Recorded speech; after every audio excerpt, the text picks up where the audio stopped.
Hello everyone, I'm Vani Kola, MD at Kalari Capital, bringing you this episode of Leadership in Crisis podcast series. In this episode, we go back to 1982 to talk about exemplary moral leadership that saved a company from crisis and saved potentially many lives. Tylenol is a very well-known brand, and when I have a headache, I reach for a Tylenol without a second thought. Their crisis in 1982 has always inspired me and intrigued me to study the purpose of leadership and how it can have great impact, positive or negative, in the life of a company. I have some lessons from this episode that I'd like to share with you.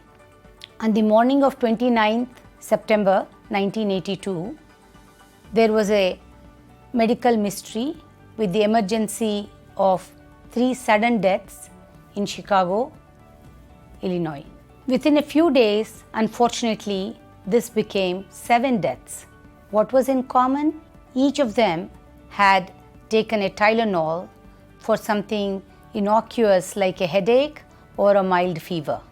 The almond smell in these Tylenol bottles was soon diagnosed to be cyanide, a lethal chemical causing instant death. The medical mystery was, how did cyanide get into these bottles, into those capsules? This was one of the most successful over-the-counter painkiller with 37% of market share in United States. Tylenol sales were so strong that they contributed 33% of profit to all of Johnson & Johnson's balance sheet. Being a leader in the market, having a trusted brand, and having a great product alone does not prevent crisis, as this example illustrates. A product where consumer trust is paramount, all mayhem broke loose with the revelation of these deaths caused by cyanide-laced Tylenol. Different leaders and companies may react differently in this unprecedented crisis. J&J made some swift decisions that saved the company. Sometimes a leader's first instinct in a crisis is to save themselves or save the company. James Burke, then chairman of J&J, took an immediate and active ownership of the response strategy and clearly led from the top to save the customer as the priority, and only then to save the brand. Though the cyanide deaths were localized to Chicago, he made an immediate decision to pull every single bottle from every store across the country.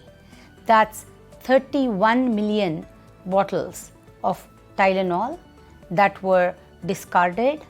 He promised that no new bottles would be placed on store shelves for customers until the cause was clearly identified.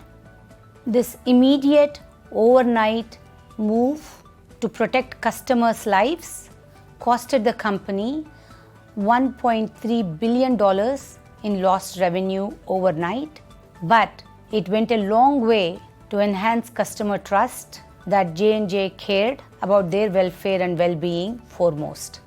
In hindsight, a brand is not about advertising, but it is about the actions that define a brand. Though the true culprit for this malefice of tampering the bottles with cyanide remained unidentified, and though there were some claims on who was responsible for it, it had a positive unintended consequence. J&J went to the drawing board to ensure that their bottles would never again be tampered with. Nobody had foreseen a crisis that someone could tamper with the bottle, put contaminated product back into it, reseal it, put it back on the shelf, which is exactly what happened to Tylenol in the Chicago area. J&J was a victim of an act of terror and suffered significant loss through no fault of theirs, and there was, as one can imagine, media frenzy in the initial days. In managing this crisis, J&J approached the media with full transparency and honesty, placing in front of the public what they knew and what they didn't know. They also kept them involved in their efforts to ensure they lead the way for this to never happen again in the future. The byproduct of which was the what is now familiar triple seal of any medical product. Along with product remediation, they also showed tremendous empathy to the victims and their families and offered them immediate full support. With genuine sympathy and promise of innovation, they showed what true leadership can do in times of crisis. The bottle's packaging was, of course, at the core of the problem and the point of failure, because a customer had no way of knowing that a bottle they purchased was tampered with. With these insights, J&J's new tamper-proof packaging is indeed the global standard adopted across the world, sealing the opening of the bottle, making the bottle cap tamper-proof, and then an additional seal over the bottle cap now makes it almost impossible to tamper these bottles. They used their crisis to innovate to higher safety standard and define new global standards. In a post-crisis study, 90% of Americans had heard of the incident as well as had positive view of how Tylenol responded to the crisis. With this, a crisis that could have definitely driven a company into bankruptcy evolved into numerous case studies of exemplary leadership. The clear message of people over profit only further deepened the trust in the brand, and after a short period, Tylenol continued to be, and still today, a market leader in its category. Tylenol cyanide incident is studied across management schools for crisis management insights and effective leadership. Lesson number 1. In times of crisis, have effective communication with all stakeholders immediately. To inspire confidence and trust, communication has to be authentic, honest, and direct. Lesson 2. Learn from each crisis.